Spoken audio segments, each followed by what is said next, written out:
ठीक है। तो फर्स्ट है हमारे पास कार्टेशियन कोऑर्डिनेट सिस्टम। ठीक है, कार्टेशियन कोऑर्डिनेट सिस्टम से सभी अवेयर हैं। ठीक है, बेसिक कोऑर्डिनेट सिस्टम होता है ये, जिसके जो बेसिक पैरामीटर्स होते हैं वो x, y और z पैरामीटर्स होते हैं। ठीक है, तो यहाँ पे x एक्सिस है, ये y एक्सिस है, ये z एक्सिस है। ठीक है, यहाँ पे ये x, y, z इसके बेसिक्स पैरामीटर हैं और इसको हम लोग राइट हैंड कोऑर्डिनेट सिस्टम बोलते हैं। ठीक है, क्योंकि ये राइट हैंड रूल को फॉलो करता है, तो ये राइट हैंड कोऑर्डिनेट सिस्टम होता है। और इस पैरामीटर x, y, z का जो रेंज होता है, ठीक है, ये सबसे बेसिक आपका क्या बोलते हैं कोऑर्डिनेट सिस्टम है। तो इसका जो रेंज है वो आपका थ्रू आउट द स्पेस को कवर करता है, माइनस इनफाइनाइट से इनफाइनाइट। तो अगर आपके पास सपोज इस रूम का स्ट्रक्चर है, ठीक है, तो मान लो एक क्लासरूम है या आपका घर है, घर का कोई रूम है, अगर आपको उसको स्फेरिकल आपको अगर उसको कवर करना है स्पेस में, ठीक है, तो उसके लिए जो उसका रेंज होना चाहिए वो आपका जो रेंज हो सकता है वो क्या होगा, माइनस इनफाइनाइट से इनफाइनाइट के बीच में लाई करेगा। y का जो रेंज होगा वो माइनस इनफाइनाइट से इनफाइनाइट के बीच में लाई करेगा और z भी आपका माइनस इनफाइनाइट से इनफाइनाइट तक लाई करेगा। तो आपका जो एक कंप्लीट स्पेस है वो आपका एक क्यूबिकल फॉर्म में या क्यूबॉइड के फॉर्म में आपका क्या हो सकता है, कवर हो सकता है। ठीक है, तो ये आपका रेंज ऑफ पैरामीटर्स हो गया, minus infinite to infinite for x, y and z। ठीक है, ये राइट हैंड कोऑर्डिनेट सिस्टम है। अब यहाँ पे हम लोग क्या बोल रहे हैं, देखो ये ax और ay और az ये क्या शो करते हैं, ये होते हैं unit vectors. ax, ay and az are unit vectors. ठीक है, तो यूनिट वेक्टर क्या होता है, तो अगर हम लोग यूनिट वेक्टर की बात करते हैं तो यूनिट वेक्टर को अगर मुझे लिखना है तो यूनिट वेक्टर क्या होता है, that is vector divide by magnitude of vector. ठीक है, vector divided by magnitude of vector. Suppose हमारे पास वेक्टर a है, तो a के डायरेक्शन में अगर मुझे यूनिट वेक्टर लिखना है तो ये क्या हो जाएगा, vector a divided by magnitude of vector a। Clear, तो यहाँ पे क्या हो रहा है, unit vector is nothing but vector divide by its magnitude. अगर मैं वेक्टर a के डायरेक्शन में यूनिट वेक्टर निकालना चाहता हूं तो वो क्या होगा, vector a divide by its magnitude. या फिर आप इसको इस तरीके से भी सोच सकते हो कि इसका मतलब ये हुआ कि अगर मुझे किसी भी वेक्टर को डिनोट करना है, तो अगर किसी भी वेक्टर को डिनोट करना है तो मुझे क्या पता होना चाहिए, उसका मैग्नीट्यूड पता होना चाहिए और उसका डायरेक्शन पता होना चाहिए। ठीक है, इसीलिए वेक्टर को हम लोग क्या बोलते हैं, vector has magnitude and direction both. ठीक है, और स्केलर के लिए हम लोग क्या बोलते हैं, दैट हैज ओनली मैग्नीट्यूड। ठीक है, तो ये मैग्नीट्यूड और डायरेक्शन दोनों को शो कर रहा है। तो वेक्टर क्या होता है, मैग्नीट्यूड एंड डायरेक्शन दोनों होता है उसमें। क्लियर, तो ये हम लोग किसी भी यूनिट वेक्टर को यहाँ पे इस तरीके से डिफाइन कर सकते हैं। तो कार्टेशियन कोऑर्डिनेट सिस्टम में हमारे पास जो यूनिट वेक्टर्स हैं वो है ax, ay और az। अब इसके डायरेक्शन मैंने इसी तरीके से क्यों लिया है, तो यूनिट वेक्टर का डायरेक्शन हमेशा उस डायरेक्शन में होता है जहाँ पे पैरामीटर इंक्रीजिंग होता है। तो अगर ये 0 है तो 0 से मैं इस तरफ मूव कर रहा हूँ, मतलब मैं पॉजिटिव डायरेक्शन में मूव कर रहा हूँ, तो इसीलिए मैंने यूनिट वेक्टर का डायरेक्शन बाय डिफॉल्ट इस तरफ लिया है। क्योंकि हमेशा बाय डिफॉल्ट वो क्या होता है, जिस डायरेक्शन में पैरामीटर इंक्रीज होता है उसी डायरेक्शन में यूनिट वेक्टर होता है। तो 0 से इंक्रीज होते जा रहा है ये, तो ये क्या हो जाएगा, इसी डायरेक्शन में यूनिट वेक्टर हो जाएगा। ये 0 से इंक्रीज होकर y तक जा रहा है तो ये क्या हो जाएगा, इस डायरेक्शन में यूनिट वेक्टर हो जाएगा। ये 0 से इंक्रीज होकर इस तरफ z की तरफ जा रहा है तो ये क्या हो जाएगा, डायरेक्शन ऑफ यूनिट वेक्टर हो जाएगा। तो ax, ay, az are the unit vectors in the direction of x, y and z respectively. Clear, now अब हमारे पास क्वेश्चन ये है कि ये जो कोऑर्डिनेट सिस्टम मैंने x, y और z इस तरीके से लिया है, तो उसको अगर मैं डिफरेंट तरीके से लूंगा तो किस तरीके से वो डिनोट होगा। ठीक है, क्योंकि वो भी आपको बहुत समझना बहुत इंपॉर्टेंट है कि हम लोग इसका डायरेक्शन इसी तरीके से कैसे लिए हैं और अगर इसको हम लोग चेंज करेंगे तो वो किस डायरेक्शन में होना चाहिए। ठीक है, तो क्योंकि मैंने यहाँ पे लिखा हुआ है कि ये राइट हैंड कोऑर्डिनेट सिस्टम है, इसका मतलब है कि ये हमेशा इस तरीके से, अगर मैं x से y की तरफ जाता हूँ तो इन दोनों का जो क्रॉस प्रोडक्ट होगा वो मुझे z देगा। ठीक है, एंटी क्लॉकवाइज डायरेक्शन में। y से z की तरफ अगर मैं जाता हूं तो इन दोनों का जो क्रॉस प्रोडक्ट होगा वो x देगा, और z से x जाऊंगा तो इन दोनों का जो क्रॉस प्रोडक्ट होगा वो मुझे क्या देगा, y देगा। ठीक है, x, z एंड ये y। क्लियर है ये चीज। एंटी क्लॉकवाइज डायरेक्शन में आपको मूव करना है, x से y की तरफ मैं जा रहा हूं। देखो अब मैं यहाँ पे कौन सा रूल यूज कर रहा हूं, राइट हैंड रूल यूज कर रहा हूं। तो राइट हैंड रूल यूज कर रहा हूं तो x से y की तरफ जब मैं फिंगर को कर्ल कर रहा हूं, राइट हैंड फिंगर को, तो जिस डायरेक्शन में थंब पॉइंट करेगा that will be the direction of z। तो यहाँ पे देखो x से y की तरफ मैं मूव कर रहा हूं तो थंब किस तरफ पॉइंट कर रहा है, आउटसाइड द बोर्ड। इसका मतलब है z का डायरेक्शन क्या होगा, आउटसाइड द बोर्ड होगा।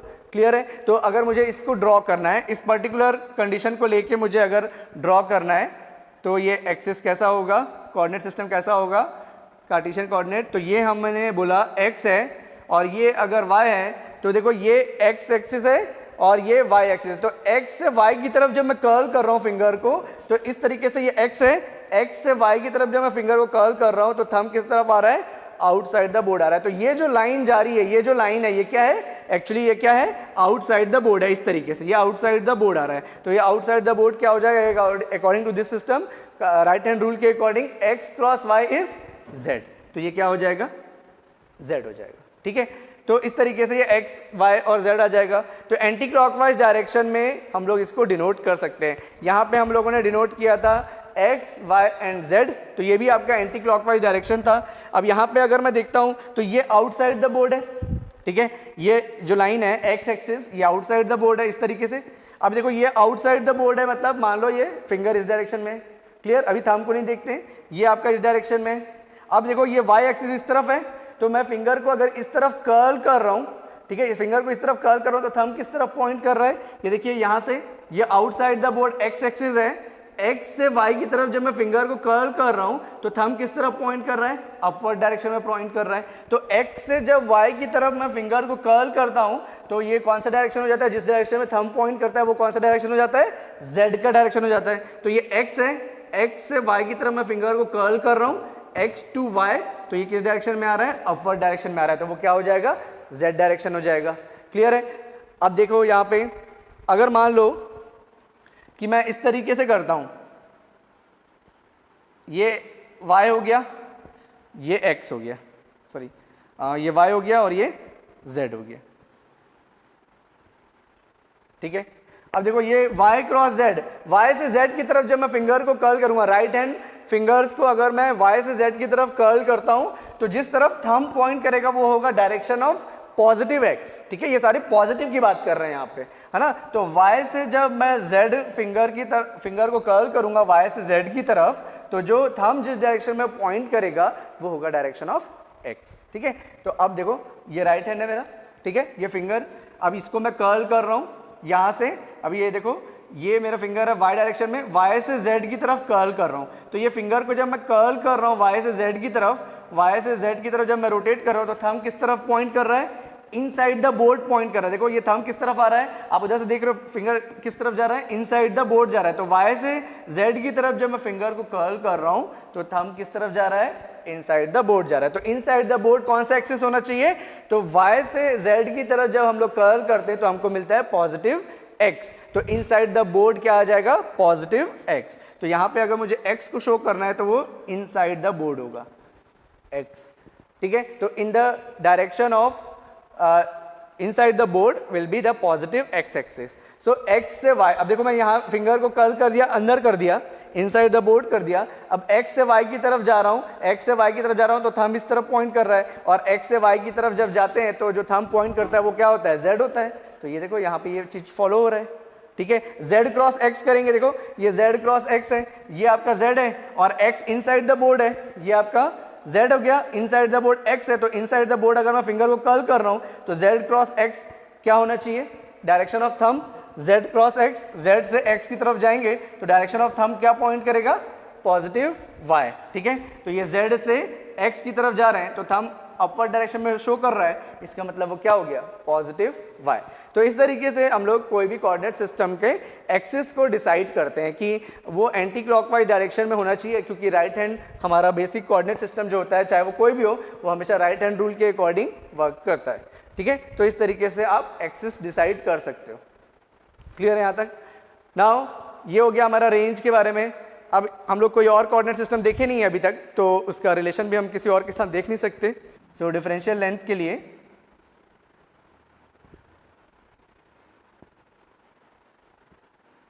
ये x एक्सिस है, ये y एक्सिस है, ये z एक्सिस है।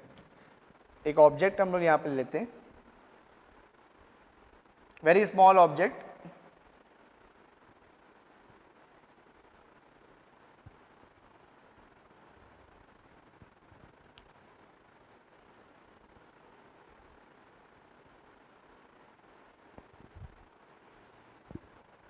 ठीक है, इस तरीके से एक स्मॉल ऑब्जेक्ट मैंने लिया है, let us denoted by A B C D and P Q R S.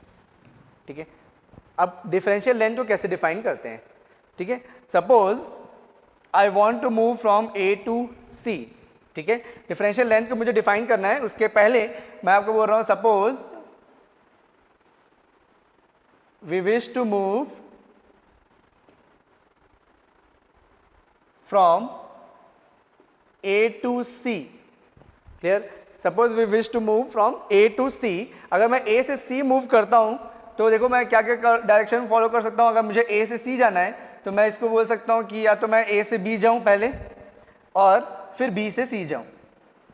ठीक है, अब ए से बी अगर मैं जाता हूं तो हम लोग किस डायरेक्शन में मूव कर रहे हैं? ठीक है, अब ये ए से बी जा रहे हैं तो ये वाई एक्सिस है। ठीक है, ये वाई एक्सिस है और यहाँ माइनस इनफाइनाइट से लेके इनफाइनाइट तक उसका रेंज होता है। ए से बी जब मैं जा रहा हूं तो ये y के डायरेक्शन में मैं वेरी स्मॉल डिस्टेंस ट्रेवल कर रहा हूं, क्योंकि ये जो ऑब्जेक्ट है that is very very small. So A से बी जब मैं जा रहा हूं तो मैं बहुत ही स्मॉल डिस्टेंस ट्रेवल कर रहा हूं, तो ये y के डायरेक्शन में बहुत ही स्मॉल डिस्टेंस ट्रेवल कर रहा हूं। ठीक है, तो मैं ए बी को क्या लिख सकता हूं? Differential distance, differential element D Y. ठीक है, ये आपका बहुत ही स्मॉल डिस्टेंस है, इसको हम लोग डिनोट कर रहे हैं डिफरेंशियल लेंथ डी वाई से। और ये किस डायरेक्शन में हम लोग जा रहे हैं? y के डायरेक्शन में। तो y के डायरेक्शन में जा रहे हैं तो उसका यूनिट वेक्टर ए वाई। ठीक है, प्लस b टू c। अगर मैं b टू c जा रहा हूं तो b टू c अगर मैं जा रहा हूं तो देखो मैं किस डायरेक्शन में जा रहा हूं?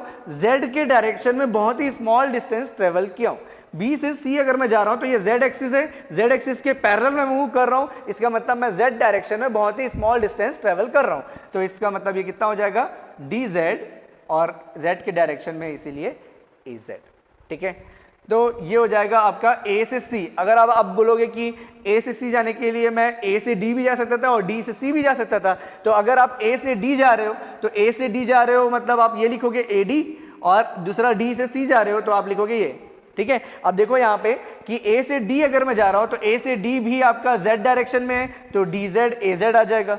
अब d से c अगर जा रहे हो तो d से c जा रहे हो तो ये भी आपका y के डायरेक्शन में है, तो आप क्या लिखोगे? dy ay लिखोगे। तो ये दोनों एक ही बात है, चाहे आप a से c जाने के लिए चाहे आप ये पाथ मूव करो चाहे आप ये पाथ मूव करो, अल्टीमेटली आपका जो डिफरेंशियल लेंथ होगा, डिफरेंशियल लेंथ जो होगा वो dy ay plus dz az होगा। क्लियर? तो ये हुआ सिर्फ एक पर्टिकुलर डिस्टेंस a से c तक ट्रैवल करने के लिए। लेकिन अगर मैं कार्टेशियन कोऑर्डिनेट सिस्टम की बात करता हूं तो मेरा एम होगा कि ये पूरा ऑब्जेक्ट कवर हो जाए। ठीक है, क्योंकि इस ऑब्जेक्ट में सारे पैरामीटर्स मेरे आने चाहिए। बाय डिफॉल्ट हमको क्या करना है कि सारे पैरामीटर्स को कवर करना है। तो अभी हम लोग इसमें देखेंगे तो सिर्फ हम लोग y के डायरेक्शन में डिस्टेंस लिए और z के डायरेक्शन में लिए, इसका मतलब हम लोग x डायरेक्शन में मूव ही नहीं कर रहे हैं। तो इसका मतलब ये कि ये पूरा ऑब्जेक्ट कवर नहीं हो रहा है। ठीक है, तो इस पूरे ऑब्जेक्ट को कवर करने के लिए जो डिस्टेंस ट्रेवल करना पड़ेगा वो उस कोऑर्डिनेट सिस्टम के लिए डिफरेंशियल लेंथ हो जाएगा। अब उसके बाद फिर हमको अगर कोई क्वेश्चन दिया हुआ है उसमें जैसा भी हमको लेंथ हमको मूव करेंगे उसके अकॉर्डिंग सेलेक्ट करेंगे। लेकिन क्योंकि हम लोग यहाँ पे थ्योरेटिकल कंसेप्ट डिस्कस कर रहे हैं तो हमारा एम क्या होगा कि पूरा ऑब्जेक्ट आपका कवर होना चाहिए। क्योंकि अगर हमारे पास कोई ऐसा केस, प्रैक्टिकल केस आता है जिसमें हम लोग इस तरीके से मूव करते हैं तो हम लोग किस तरीके से लेंथ को कवर करेंगे। ठीक है, तो डिफरेंशियल लेंथ जब हम लोग डिसाइड करेंगे तो वो कंप्लीट लेंथ को कवर करना चाहिए हर डायरेक्शन में। इसका मतलब है कि अगर मान लो कि मैं डिस्टेंस मूव करता हूँ a से q तक, ठीक है, तो a से q तक अगर मैं मूव कर रहा हूँ तो देखो मैं क्या कर सकता हूँ? a से b जा सकता हूँ। ठीक है, a से b जा सकता हूँ, प्लस b से c जा सकता हूँ। ठीक है, b से c चला गया, फिर प्लस c से q चला गया। ठीक है, तो a से b, b से c और c से q। जब मैं a से b जा रहा हूँ तो a से b जा रहा हूँ तो y के डायरेक्शन में ये सेम है। ठीक है, तो ये y के डायरेक्शन में dy unit vector ay। b से अगर c जा रहा हूँ तो b से c जा रहा हूँ तो z के डायरेक्शन में जा रहा हूँ, तो b से c जा रहा हूँ तो dz az हो जाएगा। और c से q जा रहा हूँ तो c से q जा रहा हूँ तो ये x डायरेक्शन में, देखो ये x एक्सिस है, इनसाइड द बोर्ड जा रहा हूँ, निगेटिव x डायरेक्शन में जा रहा हूँ, बट हम लोग c से q जा रहे हैं तो हम लोग इसमें डायरेक्शन को कंसिडर नहीं कर रहे हैं। ठीक है, ये चीज़ ध्यान रखिएगा कि हम लोग डायरेक्शन को कंसिडर नहीं कर रहे हैं, हम लोग सिर्फ मैग्नीट्यूड को कंसिडर कर रहे हैं। तो जब मैं c से q जा रहा हूँ तो c से q जाते समय x के डायरेक्शन में जा रहा हूँ इसीलिए dx, क्योंकि इनसाइड द बोर्ड जा रहा हूँ, इनसाइड द बोर्ड जाऊंगा इसका मतलब x के डायरेक्शन में जाऊंगा तो वो हो जाएगा dx एंड ax कैप। ठीक है। अब C से Q जा रहा हूं dx ax, याद रखिएगा कि यहाँ पे यूनिट वेक्टर का डायरेक्शन निगेटिव होना चाहिए, बट हम लोग यहाँ पे उसको कंसिडर नहीं किए हैं, तो डिफरेंशियल लेंथ लिखते समय मैं हमेशा पॉजिटिव मैग्नीट्यूड ही लूंगा और जो भी उसका साइन है, जो निगेटिव साइन आना चाहिए, वो मैं कवर करूंगा आपका जब मैं उसको इंटीग्रेट करूंगा। ठीक है, ये चीज़ आप नोट करके रखिएगा कि इसके डायरेक्शन को मैं कंसिडर नहीं कर रहा हूँ, इसके डायरेक्शन में मैं हमेशा पॉजिटिव साइन ले रहा हूं। इसका डायरेक्शन जो कवर होगा वो इंटीग्रेशन के लिमिट से होगा, लिमिट ऑफ इंटीग्रेशन से होगा। इसको जब हम लोग कोई एग्जांपल करेंगे तो मैं वहां पर फिर से डिस्कस करूंगा, इसीलिए आप इस पॉइंट को यहां पे नोट कर लीजिए। डिफरेंशियल लेंथ लिखते समय हमेशा हम लोग पॉजिटिव डायरेक्शन को ही लेंगे, पॉजिटिव ही लेंगे, and the direction and the sign will be covered by limit of integration. ठीक है, the direction will be compensated by limit of integration, remember that. So differential length is, now we can write differential length x direction में। ठीक है, इसको rearrange करके लिख लेते हैं x y z के फॉर्म में, तो dx ax plus dy ay and dz az। तो ये हो गया आपका differential length for Cartesian coordinate system. ये होता है आपका differential length for Cartesian coordinate system. ठीक है, तो इस तरीके से हम लोग कोई भी डायरेक्शन में मूव कर सकते हैं और उस डायरेक्शन के अकॉर्डिंग जो भी लेंथ हम लोग कवर कर रहे हैं उस डायरेक्शन में उसका differential length and unit vector लिख के आप डिफरेंशियल लेंथ लिख सकते हो, और इन जनरल जो ये फॉर्म होगा। ठीक है, नाउ नेक्स्ट है डिफरेंशियल सरफेस।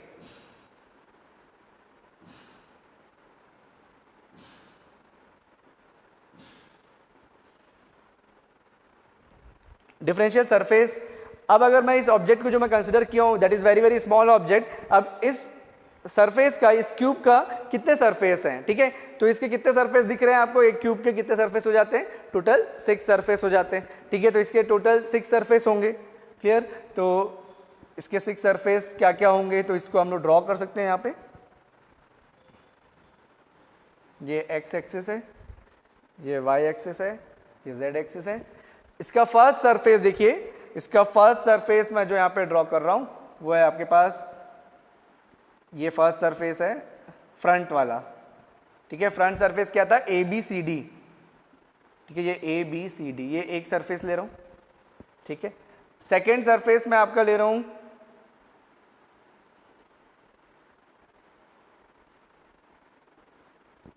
ये आपका C B S Q.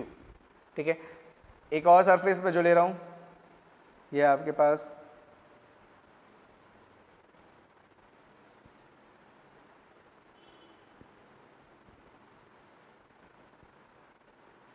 D C P Q. ठीक है, अब ये 3 सरफेस ले रहे हैं और अदर 3 इसके जस्ट ऑपोजिट डायरेक्शन में होंगे। ठीक है, ये एक फ्रंट सरफेस है, ये एक फ्रंट सरफेस है। क्लियर? और इसका एक बैक साइड होगा पी क्यू आर एस। ठीक है, वैसे ही जो भी सरफेस हम लोग लिए हैं उसके ऑपोजिट डायरेक्शन में एक और सरफेस होगा, तो ऐसे 3 सरफेस है, तो ऐसे टोटल कितने हो जाएंगे? 6 हो जाएंगे। ठीक है, अब हमको देखना है कि इस डिफरेंशियल सरफेस की वैल्यू कितनी होगी। ठीक है, तो इस डिफरेंशियल सरफेस की वैल्यू की बात करते हैं, तो ये जो ds होगा, ठीक है, डिफरेंशियल सरफेस ए बी मतलब कौन सा direction? A B is Y direction. ठीक है, A B is Y direction, तो वाई डायरेक्शन का जो डिफरेंशियल लेंथ कितना था? dy। ठीक है, अब बी से सी कौन सा डायरेक्शन? z डायरेक्शन, तो z डायरेक्शन में उसका लेंथ कितना है? dz। तो ये क्या हो गया? उसका एरिया हो गया। इस सरफेस का एरिया क्या हो गया? dy into dz। तो ये इस एरिया सरफेस का एरिया हो गया, मतलब उसका मैग्नीट्यूड हो गया। अब इसका डायरेक्शन क्या होगा? तो जो भी देखो यहाँ पे डायरेक्शन कैसे सेलेक्ट करते हैं, तो जब भी हम लोग सरफेस का डायरेक्शन लेते हैं तो सरफेस का डायरेक्शन हमेशा सरफेस से बाहर की तरफ होता है। ठीक है, it will always in the direction away from the surface. ठीक है, तो अवे फ्रॉम द सरफेस मतलब अगर इस तरीके से सरफेस है तो इसका आउटवर्ड डायरेक्शन कौन सा होगा? आउटसाइड द बोर्ड, क्योंकि ये जो वॉल्यूम है, ये जो आपने जो डिफरेंशियल ऑब्जेक्ट कंसिडर किया, ये एक पूरा सॉलिड मटेरियल है मान के चलिए। ठीक है, तो इसका जो आउटसाइड आउटर सरफेस जो है उसका जो डायरेक्शन है वो इनसाइड नहीं जा सकता, क्योंकि इनसाइड जो है आपका सॉलिड मटेरियल फील्ड है सपोज करो। ठीक है, तो ये पूरा फील्ड है, एक सॉलिड है, तो move away from the surface, तो अवे फ्रॉम द सरफेस क्या हो सकता है? बाहर की तरफ ही हो सकता है, क्योंकि अंदर जा नहीं सकता। ठीक है, क्योंकि अंदर क्या है? सॉलिड है। ठीक है। तो इस पर्टिकुलर बाहर वाले सरफेस का जो डायरेक्शन होगा it will be always away from the surface, moving away from the surface. तो moving away from the surface मतलब आउटसाइड द बोर्ड। तो आउटसाइड द बोर्ड कौन सा डायरेक्शन है, ठीक है। तो आउटसाइड द बोर्ड कौन सा एक्सिस है, एक्स एक्सिस है। तो यहाँ पे अगर मैं इसके डायरेक्शन को शो करता हूँ तो ये आ जाएगा ए एक्स आउटसाइड द बोर्ड, ठीक है। तो ये कितना हो जाएगा ए एक्स कैप।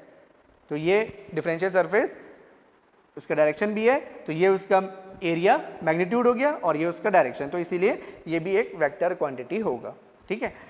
अब इसी तरीके से इस पर्टिकुलर सरफेस की बात करते हैं। तो इस पर्टिकुलर सरफेस की बात कर रहे हैं मतलब ये वाला सरफेस है, ठीक है। अब ये सरफेस है, ये सॉलिड वाला पार्ट है अंदर, ठीक है। तो अंदर जा नहीं सकता, तो क्या होगा, बाहर ही आना पड़ेगा, ठीक है। Moving away from the surface. तो अवे फ्रॉम द सरफेस मतलब कौन से डायरेक्शन में आ रहा है, राइट हैंड साइड इस तरफ, अवे फ्रॉम द सरफेस।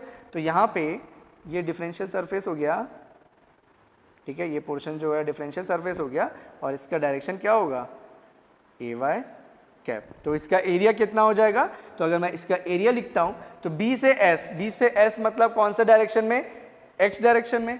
तो ये कितना हो गया डी एक्स। एस से क्यू कौन से डायरेक्शन में, जेड डायरेक्शन में। तो ये कितना हो गया D Z in the direction perpendicular to the surface, normal to the surface, ठीक है। तो ये normal to the surface and moving away from the surface, ठीक है। नेक्स्ट क्या होगा, एक और क्या हो सकता है, ये हो गया। अब ये टॉप सरफेस है, ठीक है। अब ये टॉप सरफेस है, टॉप सरफेस है तो इसका डायरेक्शन क्या होगा, moving away from the surface, क्योंकि इनसाइड तो पूरा सॉलिड मटेरियल है। तो moving away from the surface, तो moving away from the surface मतलब अपवर्ड डायरेक्शन में। तो अपवर्ड डायरेक्शन में तो ये आपका डिफरेंशियल सरफेस हो गया, ठीक है, अपवर्ड डायरेक्शन में। तो ये कौन सा डायरेक्शन है, अपवर्ड डायरेक्शन, जेड एक्सिस है। तो ये कितना हो गया ए जेड कैप हो गया, ठीक है। तो इसका एरिया कितना हो जाएगा, सी से क्यू। सी से क्यू मतलब इनसाइड द बोर्ड, सी से क्यू जा रहे हैं मतलब, सी से क्यू मतलब इनसाइड द बोर्ड।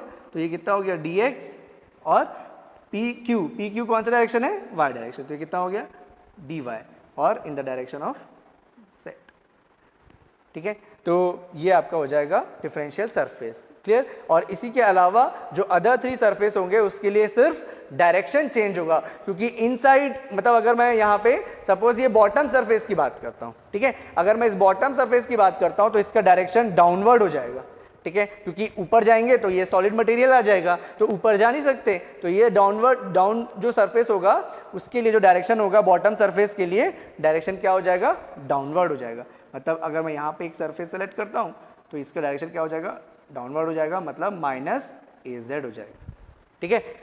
और यहाँ पे बैकवर्ड डायरेक्शन के लिए मतलब बैकवर्ड सरफेस के लिए अगर मैं डायरेक्शन सेलेक्ट करता हूँ तो वो क्या हो जाएगा, माइनस ए एक्स हो जाएगा, ठीक है। और अगर मैं ये लेफ्ट हैंड साइड वाला जो सरफेस है इसके लिए अगर मैं डायरेक्शन सेलेक्ट करता हूँ तो ये लेफ्ट है, तो लेफ्ट वाले के लिए इस तरफ चला जाएगा और ये कितना हो जाएगा वाई इस तरफ पॉजिटिव था, इस तरफ वाई निगेटिव है, तो ये कितना हो जाएगा माइनस ए वाई, ठीक है। तो इस तरीके से अदर 3 सरफेस होंगे और उसका डिफरेंशियल सरफेस क्या हो जाएगा, डी एस इक्वल टू, बस आपका एरिया सेम रहेगा, डायरेक्शन क्या हो जाएगा, नेगेटिव हो जाएगा, ठीक है। तो यहाँ पे माइनस ए वाई आ जाएगा, यहाँ पे माइनस ए एक्स आ जाएगा, यहाँ पे माइनस ए जेड आ जाएगा, बाकी जो मैग्नीट्यूड होगा वो सेम रहेगा अगर आप अदर 3 सरफेस को कंसिडर करते हो, ठीक है। नेक्स्ट क्या है हमारे पास, डिफरेंशियल वॉल्यूम। तो डिफरेंशियल वॉल्यूम बहुत ही सिंपल होता है। तो डिफरेंशियल वॉल्यूम लिखने के लिए